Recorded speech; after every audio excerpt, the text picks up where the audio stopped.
everyone, and welcome to the Evolve with Emily show YouTube channel.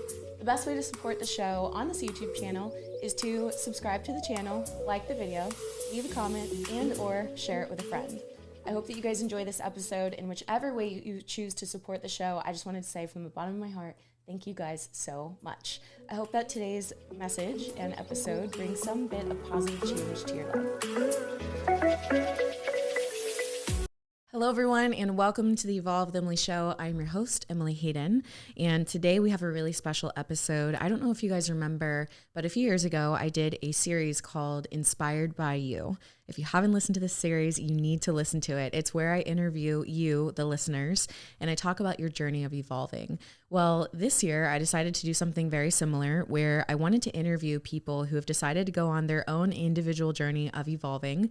And these are clients that I've had throughout my program, Evolve X. So they are right in the heat of it. They are really doing the inner work. They're doing the outer work and everything in between to be that next best version of themselves. And these are some of my really star key clients who I feel like have really embodied what it means to evolve and have really developed a new lifestyle, a new mindset, a new way that they attack just their everyday living in a way that helps them be their best, not just for themselves, but also for those around them. So today I want to introduce today's guest. Her name is Karla. She is self-proclaimed fun-sized at 5 2/4. That's her height. She's a mom of 2 middle schoolers, Tatum and Weston. And before I continue, I actually need to give a little message to both Tatum and Weston. So I hope you guys turn up the volume and you guys are listening right now. I just have to tell you, I just did the interview with your mom, Karla, and I just want you to know that you guys have lucked out to be one of the lucky few that has one of the most incredible moms in the world. And I really mean that. Like, not everybody has a mom like you guys. She has really faced some really difficult things in total bravery, being totally courageous to go after these uncomfortable parts of her life, not just so that she can live a better life, but that so you guys can have a better childhood, so that you guys can have a better relationship, so that she can impact you guys in ways that's going to set you up for a successful life. So I hope that you guys look at your mom with even more respect, even more admiration, even more love, even more compassion, because just like you guys are going throughout your middle school journey and you have good days, you have hard days, you have friends that are great to you and friends that sometimes are not so great to you. And you're really navigating how to go through all of that in life while doing your best and doing your chores at home and getting your homework done and whatever it is. Your mom is on a different part of her journey, but she's really truly going through the same thing you guys are going through in terms of just doing the best that she can every single day, no matter what she's given. So I want you guys to know you have an incredible mom. I hope that you guys will extend more love and compassion to her. And I hope that this has helped bring you guys closer together and given you some new things to really just bond over. You know, who doesn't love going outside and playing with your mom or having a little chugging contest of drinking your water and making sure you get all the water in for the day. So I really do hope that you guys have really enjoyed fully witnessing your mom, Karla, evolving into the best version of herself that she currently is. And guess what, kids? The story's not over. She's not done yet. It only continues and it only gets better. So look at your mom, let her be the example and take all the good things that she's doing and maybe try it on for size. Try some of it, you know, incorporate more of that reading, get more of that water in, get some sunshine in your life, pray, you know, seek God and be the best version that you can possibly be. I know that that's how you guys will really impact your middle school and your classes and your friends. So, okay, Karla is a lover of moving her body, whether that be through dancing, hiking, or exercising. She's a chronic overthinker, who here can relate, saved by Jesus, an artist, a Vegas enthusiast, married to her one-of-a-kind husband, Tyler, for 16 years, but together about 20. And she turns 30 fine on this Sunday, the 16th. So I want to go ahead and let you guys listen to today's episode. And right before we dive in, I do want to let you guys know that Evolve X applications are open for the first session of 2022. So if you guys are interested, the link is below. All the information is there. Let's go ahead and get into today's show. Karla, welcome to today's show. Thank you for having me. Of course. So I have quite literally watched you evolve as a person. You know, every single time we have a coaching call, I've seen you, you know, going through different things, whether it's struggles or it's, you know, huge accomplishments that you're sharing with us of how great the week went. And over the last 90 days, you truly have evolved as a person. And I feel like you now embody what Evolve X is all about. And it's this personal journey of evolving, right? We all have such different things in life that we go through, and you get to choose whether or not you grow through them. And that's absolutely what you have chosen. So I first want to get into your headspace. What made you decide to embark on your own journey of evolving? Um, the timing was perfect. I was at kind of a transitional period in my life. I know 2021 was crazy for everybody. I closed a business that had been just an absolute nightmare for about 3 years. Um, and I needed something to do. And I also knew I needed to address just all the garbage that I was hanging on to. I was in super victim mentality. Now I get that. And I was repeating this story of what happened to me over and over again, like to all kinds of different people. And I knew there was a lot I needed to work on. I just didn't know kind of how to organize it and how to do it, what to do. I was listening to your podcast one day while I was driving. So I have like a 45 commute to town every day. And you had mentioned that you were taking, the last few applicants for, the last session of the year. And it started October 1st. It was going to end before the new year. And I just thought, well, that's great timing. Like, I'd love to kick off the new year just refreshed and moving in a different direction. And so I went for it. And now that we're already in the new year, spoiler alert, how did you start the new year? Do you feel like you had that personal growth, that refreshment? Oh, absolutely. I was just thinking about that this morning, about how kind of in the past I'd be like, well, I hope this year is really good. Who knows? And now I'm just like, this year is going to be amazing. Like, I'm already like still kind of doing the program, and implementing all the things I learned, and I have a game plan now, and I'm really excited for the future, rather than just, well, like, let's see what happens, Right. And I think what you're expressing, a lot of people, they feel, you know, they go throughout life like a pinball being bounced around and around from circumstance to hardship to the good things as well. But I think what I'm hearing you say is that now you feel like you're in the driver's seat of, okay, I'm going to control what I can control, right? My food, my activity, what I allow into my mind. And you're actually being intentional with how you move forward versus just kind of responding and reacting to everything that happens to you, which is really cool because now it's really cool to see you just be so conscious and so intentional with how you're moving forward. And I know, you know, what kind of impact that can have on your life and also the people's lives around you. So, okay, we asked you at the beginning of the program, if you could only achieve one thing at the end of this program, what would that be? And do you remember what you wrote down? I don't. I think maybe it was consistency with workouts. I'm actually not sure what I put. Yeah, so it was actually a few things, but you said that the number one thing, if you could achieve anything, would be sobriety. Oh, So really? you Okay. did. You were like, yeah, because you had all these goals and you shared, you know, different aspects from fitness to personal development and everything else. And I was actually surprised looking back as well, because I didn't realize that that was your number one goal from the get go, which ended up being a topic of conversation in a lot of coaching calls and such. So could you share with me a little bit about, you know, your journey of sobriety and kind of what that's looked like for you and why it became important for you to go on your own individual journey of sobriety? Absolutely. And now that you mentioned that, I know exactly why I said that. Mm.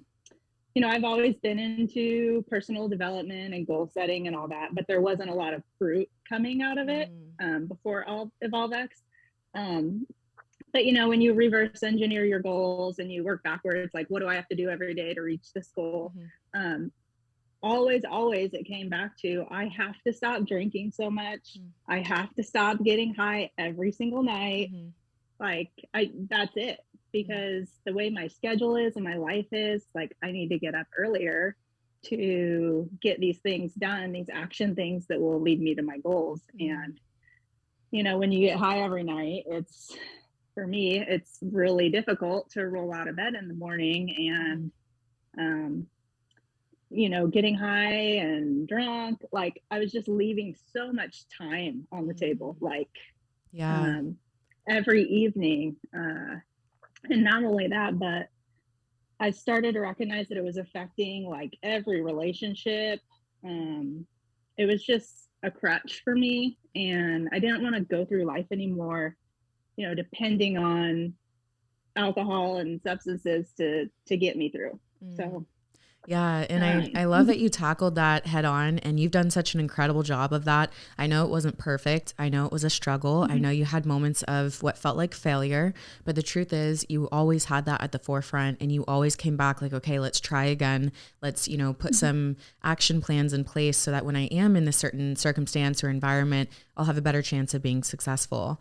So talk to me about the hard moments of you're now on this journey of you're really seeking a period of sobriety in your life. Talk to me about the hard moments when you get to that moment where normally you just grab a drink, but this time you've decided I want to be sober right now. What was that struggle like, and what helped you through the momentary struggle of things like maybe being at dinner or being at a family gathering or whatever those moments were when you had to deny yourself of something that you really wanted? What helped you through that struggle? Well, the structure of the program and the accountability, knowing that I was going to have to answer to someone honestly, and I promised myself I would be honest with my coach every week and just lay it all out there if I did fail. I also, I'm a little bit type A, like I've got spreadsheets for everything, like I've mentioned awesome. before. So every morning when I got up, I would go through the previous day and I would either put a check mark like I stayed sober, or I'd have to turn the box red like, nope, I didn't do it. And so I loved seeing like the check marks just stack up. And it honestly, with the drinking, it was a lot easier than the weed, which really surprised me because we have a full bar at our house, and I'm not talking like most people have a bar. I mean, we have over 30 bottles of just tequila, and like it's a full setup, and we host events, and we've got, my favorite cider on tap. And so it's just right there, and I can't just go hide that stuff, but I was really surprised that the alcohol was just a lot easier. I think of it kind of like poison, well, it quite literally is that poison. Why do I want that? And the empty calories, like that is not going to move me towards my goals. And during Evolve X, like you are hyper focused on your goals, like every day doing your dailies.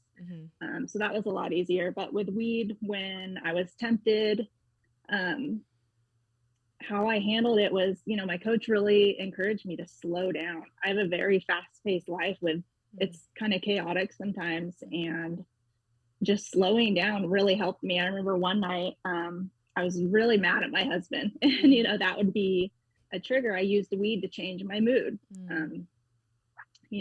I tried to tell myself it made me a better mom. I'm more patient. I'm happier. Right.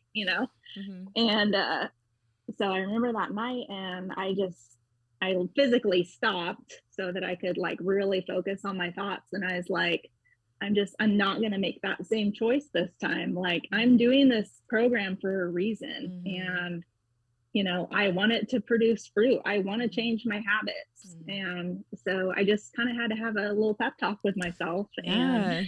Oh man, that's so cool. And it's inspiring to hear you talk about that, because I think that's the reality of when you're seeking to change any habit. You become self-aware in the moment. You're like, okay, I'm doing it again, whether it's scrolling or it's I'm about to reach for something to numb what I'm feeling, whatever it is, you become aware to it. And then I kind of refer to it as like the red button and green button that are right in front of your face. And you imagine somebody like in your face with a red button and a green button. And it's like, which one are you going to press right now? The red button takes you further from your goals. It sets you back. It keeps you stuck. It keeps you negative, bitter, whatever it is, angry. And then the green one actually pushes you through this threshold that you're trying to break through. So So I think in that moment, you were able to really identify, okay, I want to change these habits and patterns. And I know how difficult it is to change a habit and a pattern. So I really commend you for, one, being honest with your coach. I think that's so important. And I think people are sometimes scared to do that because they feel like maybe there's going to be judgment. But one way that we believe in Evolve X and throughout, my program is a place of non-judgmental love. I really believe that love is like the strongest of all, and love in truth, right? So it's not love with a hippy dippy, like, oh, you're fine, don't worry about it. It's love of, hey, you told me that this is where you want it to be. So let's talk about it and let's see what we can do to help you reach this goal next time, Because the truth is, we all struggle. We all go through different things. One struggle is not better or worse, doesn't make you a better or worse person. And I think that's where the judgment can be taken out, and just compassion of, hey, I know this area for you is that 10 of 10 struggle, kind of like this other area in my life is a 10 of 10 struggle for me as well. And just really being able to have that compassion. So again, I commend you for being honest with your coaches, because I really do believe that that's what allows your coach to show up for you and to really help you get through that. The other thing we talk about is how, when things are kept in the darkness, when you maybe don't share something with a coach, maybe you don't share that you messed up or had a hard week, it's like you have shame, you have guilt, you have all these things that can really take you over. And I always share how like freedom is what you want. You want to have that freedom in your communication with your relationship, so you can have freedom from guilt and shame and all these things. Because I know from experience, and I'm sure you know as well, when we get really isolated and we sit with that shame and that guilt, we're our own worst critic, and we can sometimes make it 10 times worse than it actually is, than if we would just open up to a trusted friend, a trusted family, or a trusted coach who could just lovingly show up for us and be like, hey, I know that sucked, but like, you're good. Get back up. Let's go again. Absolutely. And you get so in your head about what's going to happen when you expose yourself, and you're vulnerable.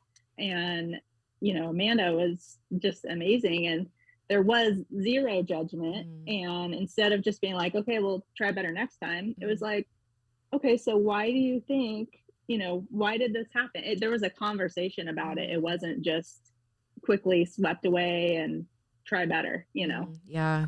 So that really helped too.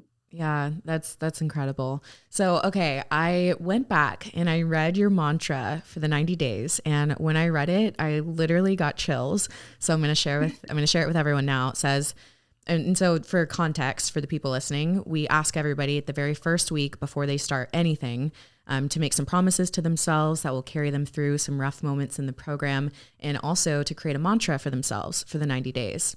And so her mantra says, if you want to fly, give up everything that weighs you down. And when I read that, I literally got so much chills because that's such a powerful statement. And it's so true. It's like people have these big desires in their hearts of what they want to be and what they want to do, but they have all of these things weighing them down. So can you share with us a little bit about what prompted you to make that your mantra, and how that plays a role in your life, and what it was like to set some of those weights down? Well, that's what alcohol and weed felt like for me. I felt like I was a slave to it, and it just owned me. Like, I had no freedom. It was something that I was choosing to do every day, but I didn't feel like I was in control of it. And really, like, I do feel so much lighter. I've, just aside from the substances, there are countless things that I have let go, those anchors that have weighed me down, through the program, limiting beliefs and just all kinds of negative things I was telling myself and assumptions I was making.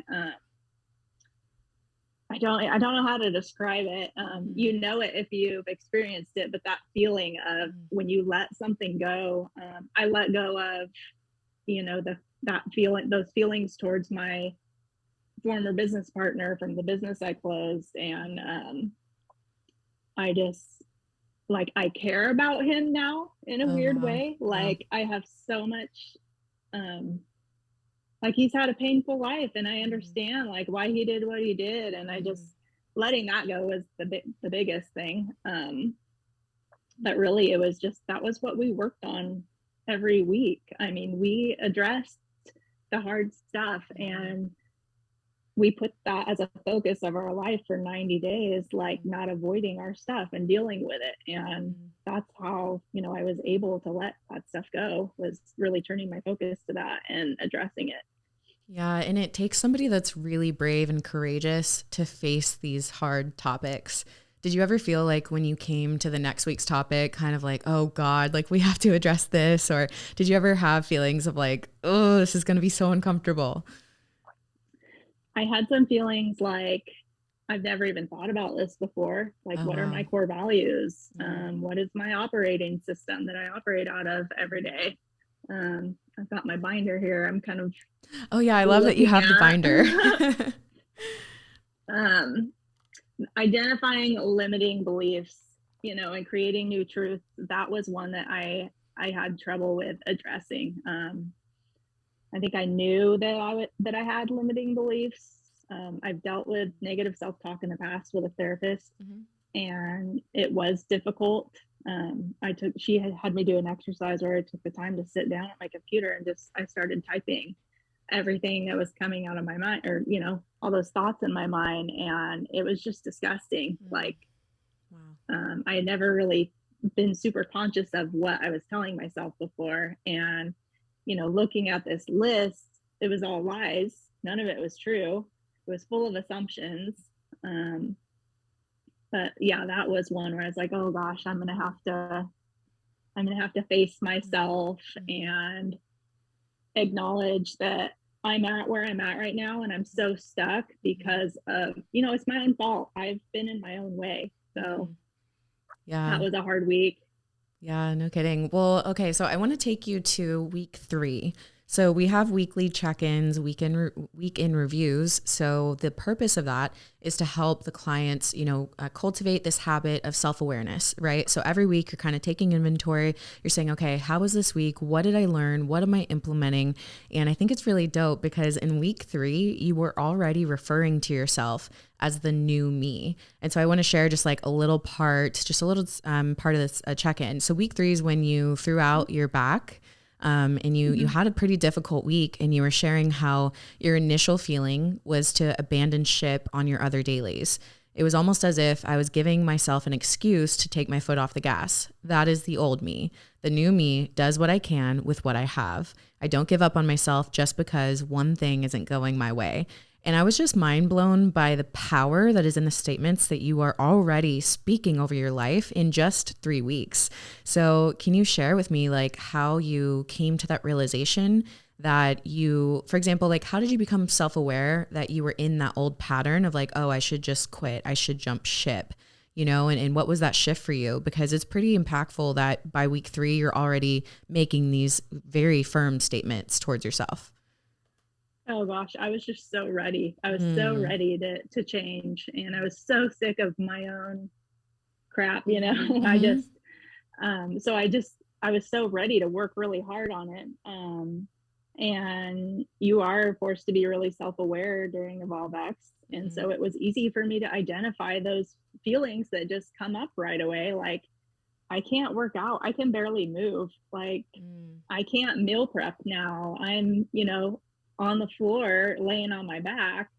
And previously, I struggled with that all or nothing mentality. So it's like, if I can't work out and I can't move, then I'm just, you know, I'm done. Yeah. Like, I'll start over again. But there's so many things that you can still do if you have that drive and if you're in that mindset of Mm-hmm. improving yourself. And when you are in that mindset, you're able to recognize all of the other things you can do. I still journaled, I still did my weekly check-ins. Mm-hmm. Um, just I had a list, I was still getting my water in every day. I didn't get my steps in, but you're not going to crush it every single day. So you have to tackle the things that you can crush and that you can still do. And it really does result in a feeling of accomplishment. Mm-hmm.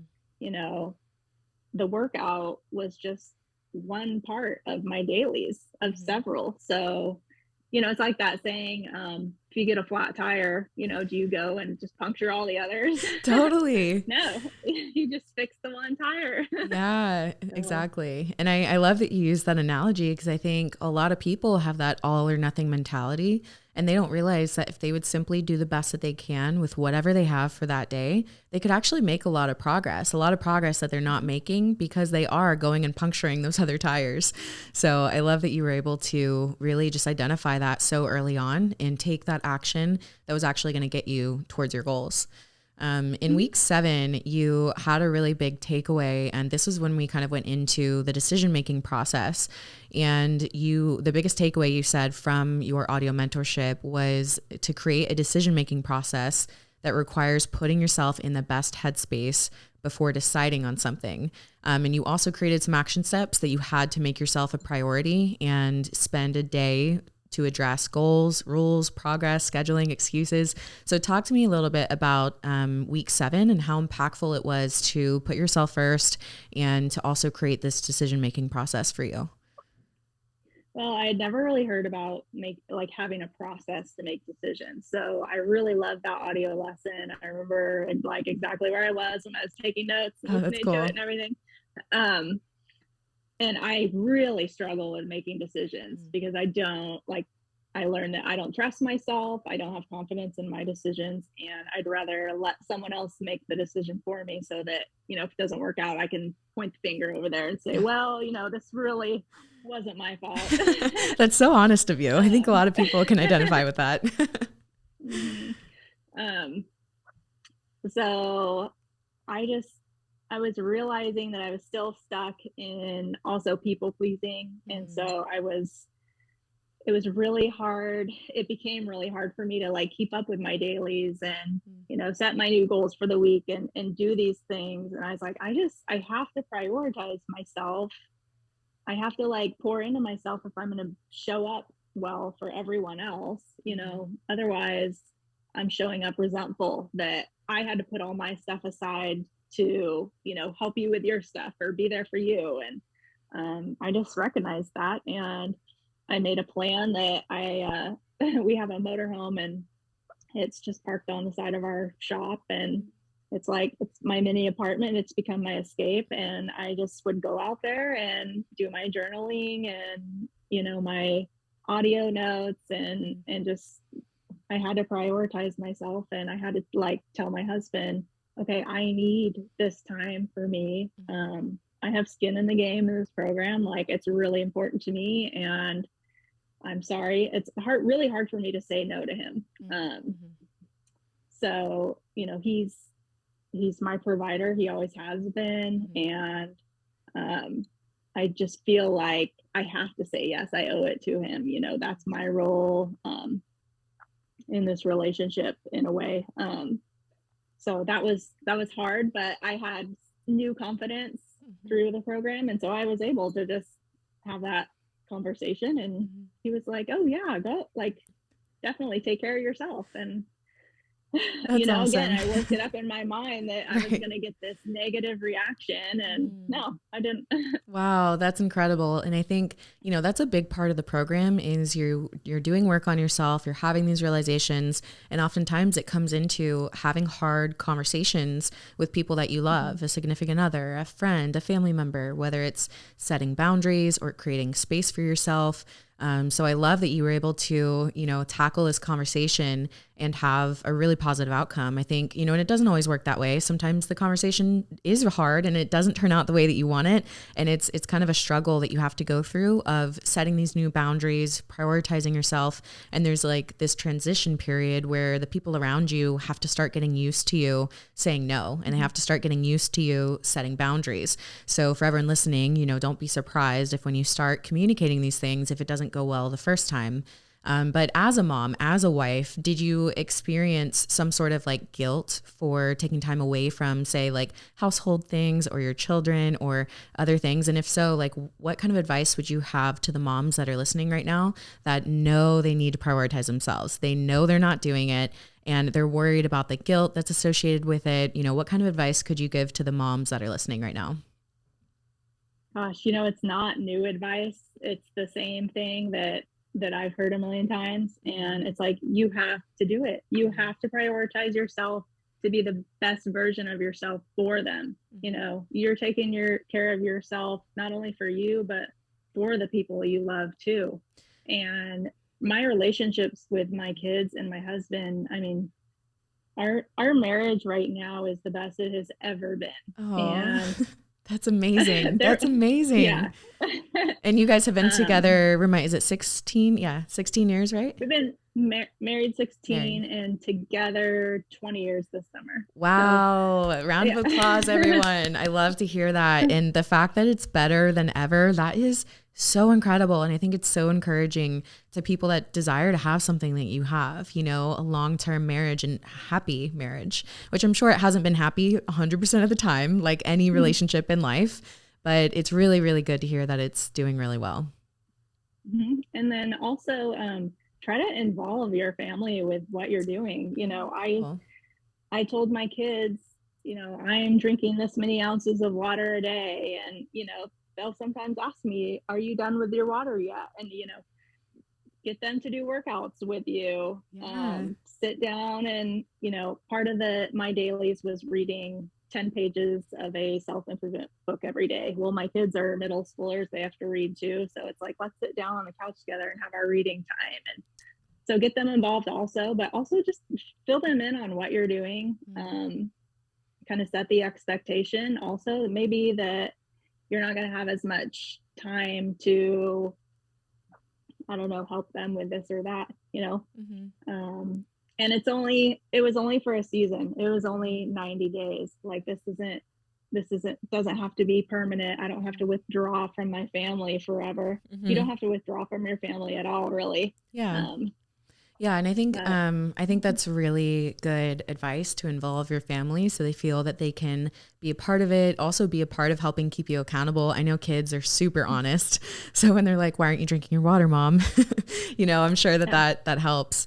And yeah, like you said, this is the thing, it's such an individual journey that everybody's approach will have to be a little bit different. So, you know, the program really has set up some guidelines, but I think it's really incredible that you were able to identify what is it that Karla needs? Because that's probably different than what other people in the program needs, you know? So maybe for you, it was essential for you to get that time in your motorhome, right? Where you're completely alone, separated, and you can really work on yourself through these things, you know, and maybe other people need a different style approach. And, you know, that's the beauty of being on your own individual journey. You take what's good and you kind of change it and mold it to fit whatever it is that you know that you need. On week 10, you shared something about your realization. We talk about spirituality. I share my journey with God, and I encourage you guys to go on your own spiritual journey, or if you're a believer, to really be intentional about building your faith in God and making sure that that's a part of your life. So you had shared something about how you were aware that God really wanted you to have like all your eggs in his basket, compared to maybe a few here and a few there kind of thing. So can you share a little bit about week 10 and that, you know, experience of listening to the audio mentorship and kind of maybe what it stirred up in your faith for you?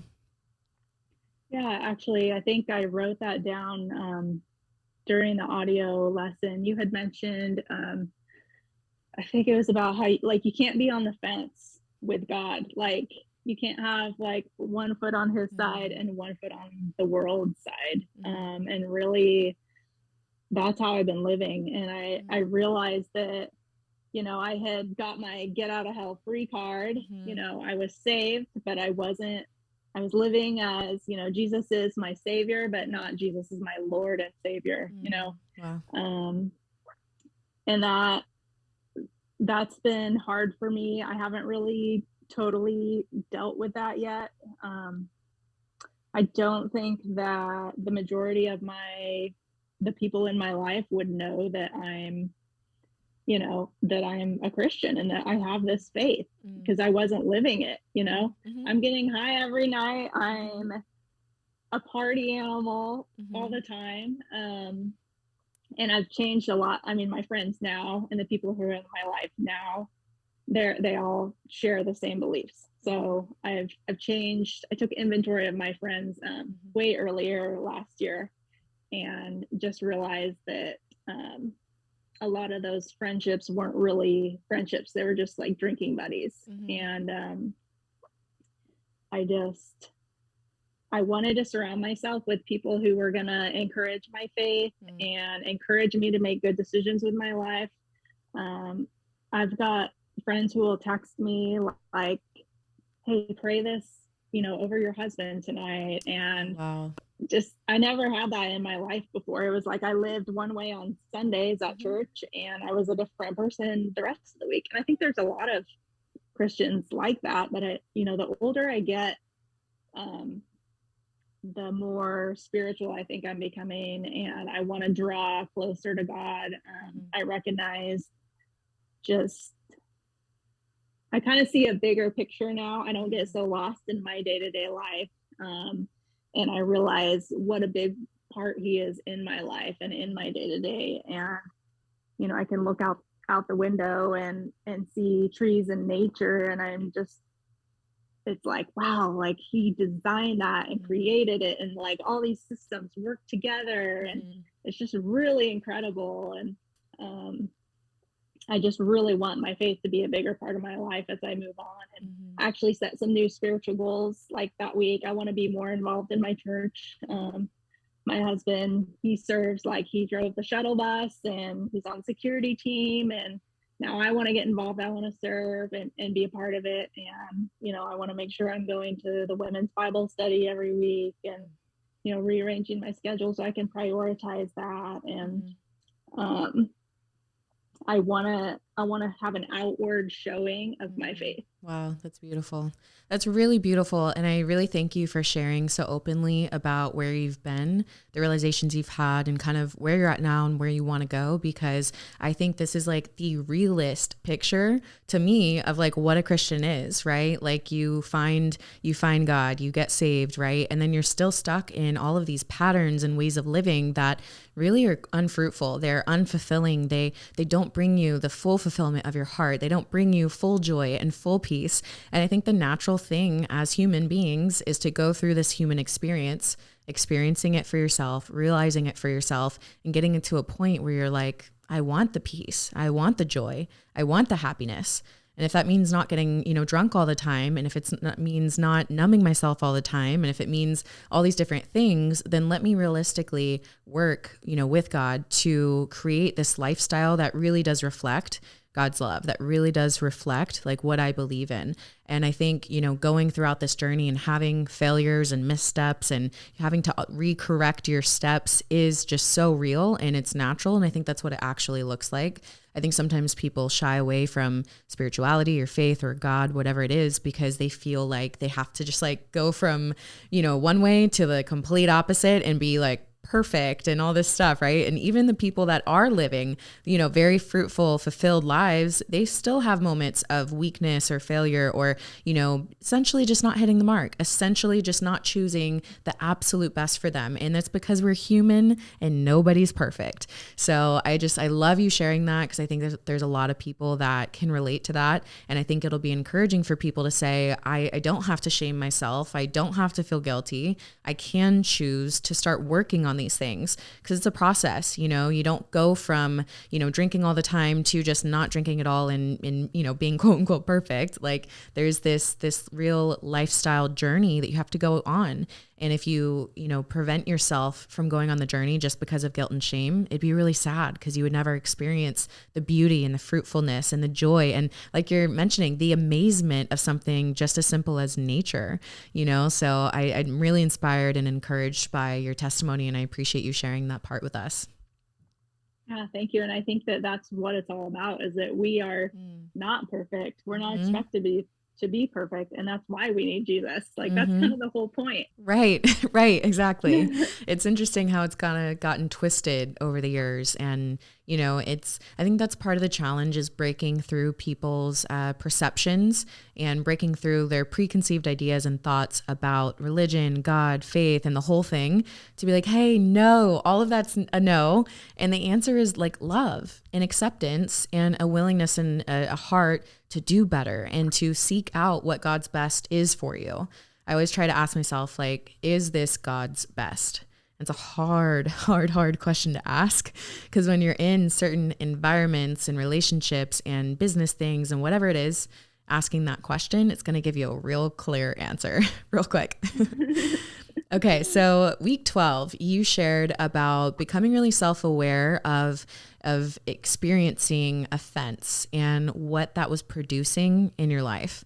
Can you share a little bit about how living in offense impacts your life? Because I think more now than ever, we have people that are just really quick to be offendable. So could you describe a little bit about what it's like to live in that and kind of what inspired you to start taking some action and how you started to change from living in offense to living in a state of being hard to offend? Oh gosh, that's a lot. It started with a book I read called The Bait of Satan, and it is all about living in offense. And we do live in a culture where it's like a competition of who's the biggest victim. And it's just so bizarre to me. But I can really recognize it with my husband. Okay, so my mindset before, I was looking at him through this lens of he's so selfish, and he doesn't care about me or anything I have going on in my life. And so everything he did, if I applied that lens to every one of his actions and everything he said to me, well, yeah, I am hurt all the time. Like, it was almost like I had to I switched to instead believing that my husband loves me. Like, we've been together so long, he could have left anytime, and he's still here, and like, he loves me. And so looking at him through and everything he does and says through a lens of he loves me, completely just flipped it. And then just interactions in the world, it is so weird. The smallest things just set people off. And reading the 4 agreements also helped with just not taking things personally. That was a big part of not living in offense. The way I had seen that quote, the way people treat you is not about you, it's about them, and something like that. And I never really could get a grip on that until now, and I see it. And it's so powerful when people are rude to you, like a clerk at a store or something. When you repay that with just love and grace and a smile, like, it is so powerful how quickly their whole demeanor can change. And just, we're like, it's like we walk around with our guard up, just just waiting to bite back at people for some reason.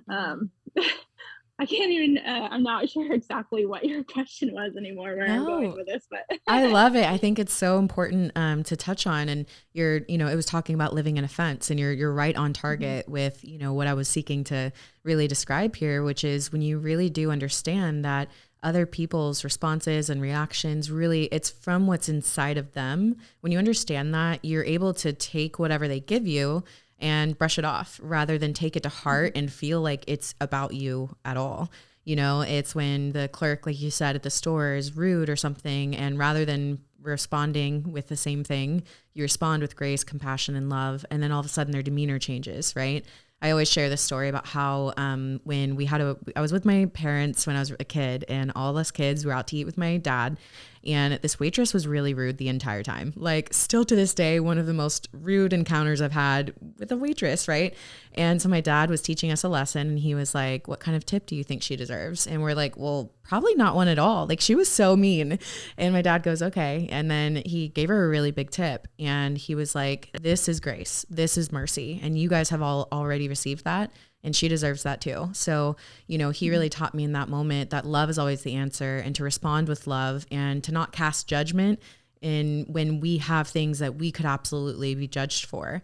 And it was cool because just like you said, her demeanor went from, seeming really rude, and it felt like she just didn't care about us and she was annoyed by all of us and that kind of thing, to coming back and sharing how she had had a really difficult day and she was so off and felt really horrible for treating us the way that she did. And so clearly that action of love impacted her in such a great way. And so I love that you share, your personal experience with it. And I hope everyone listening can choose in the hard moments to respond with love and grace. Oftentimes people want to dish out what they think people deserve. And it's like, you're not the ultimate judge, so for you to think that you should give people what they deserve. I always encourage people, even when it comes to like tipping, to give because of who you are. Like, give and be who you are. Don't make it dependent on any outside source. And I think, if more people can really understand this concept, not to take things personally, then that could empower us to act in more love. So absolutely.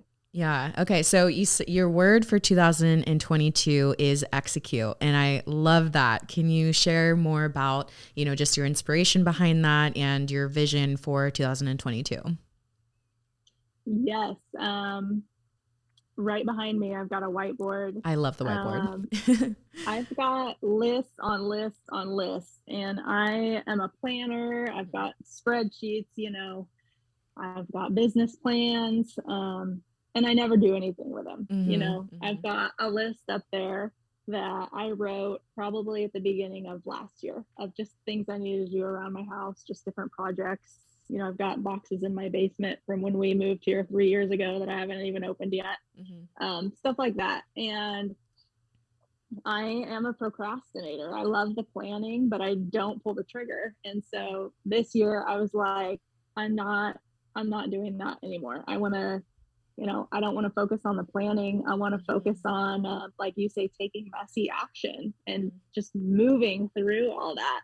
And I'm already erasing stuff off my list that I'm getting done. And I've really realized lately that even if you have an extra 5 minutes, you can get so much accomplished. And I'm one of those people that in the past, like if I had an appointment in an hour or a phone call or something, it's like, well, I guess I'll sit around and scroll social media while I wait, instead of, because I don't like to start something unless I can finish it.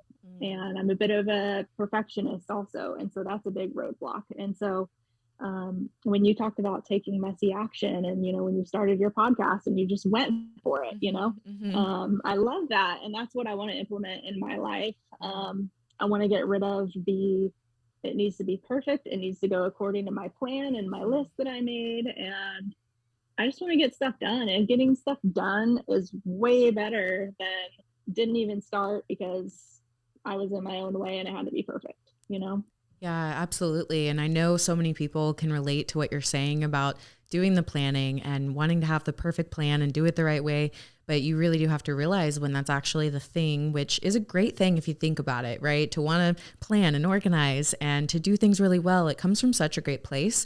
But that's where, they always say that like your strengths could also be your weakness. So it's just identifying those blind spots, identifying in which ways is this strength actually preventing me and how can I just add something to that little weak area, right? So if the weak area is taking execution, just cultivating and practicing that habit of daily execution. So when I read that, I was like, yes, she gets it. Like there are clients that get it, and you were definitely one of those clients that get it.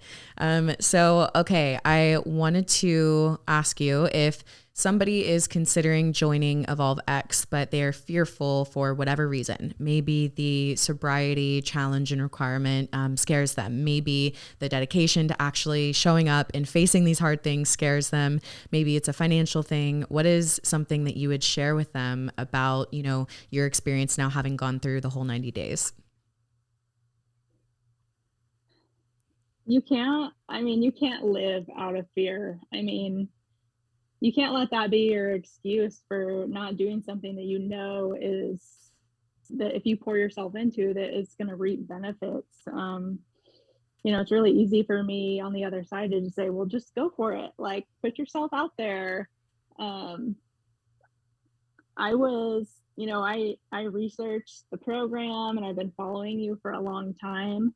And, I trusted that this was the right move for me, and that you as the author of this program, like, I it's weird, like, you're younger than me, but I look up to you, like, as kind of a mentor, and, so I trusted that this was gonna be the right thing for me, and, you have to acknowledge that there's never a perfect time or a perfect scenario, and time just marches on. And do you want to be dealing with the same stuff at the end of the year, or when you're starting next year? Like, get started, just take messy action, take the first step, sign up, submit your application, um, and it will pay dividends. Like, you get out of it what you put into it, really. And if you're at a point where you recognize that you're holding yourself back and you need to deal with your stuff, you're gonna be in the right place here. Thank you for sharing that. So I don't know if you remember, but when you guys signed up for this last session of 2021, I said that there was going to be a winner of a ticket to the Evolve retreat. Do you remember that? I do. I remember you were saying that there was going to be a retreat you were putting together sometime early in the new year.